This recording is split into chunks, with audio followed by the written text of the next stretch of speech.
अस्सलामुअलैकुम। वालेकुम सलाम जी। बाबा कहाँ से तशरीफ लाए? मैं कांचवेल से लाया हूँ। चाचवेल, ये कहाँ कांचवेल। गया है?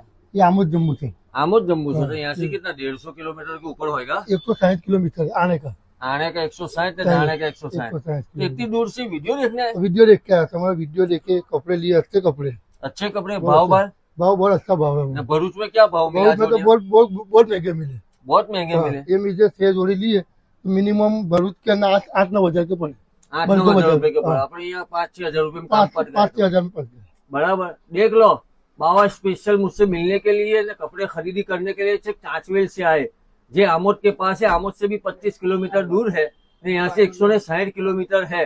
तो तुम सबको क्या कहता हूँ कि कोई भी जगह फाफे मारे वगैर, कहीं भी रखड़े वगैर, या कहीं भी कटाए वगैर फायदा चीता हो ने एक नंबर वस्तु जो 1300-1400 वाली जोड़ी तुम्हारा 750 ने 800 में चीती हो ने, तो सीधे कहाँ का MLA collection. MLA collection, Nariyad, Ahmedabadi बाजार, बॉम्बे रेस्टोरेंट के पास। अस्सलाम वालेकुम।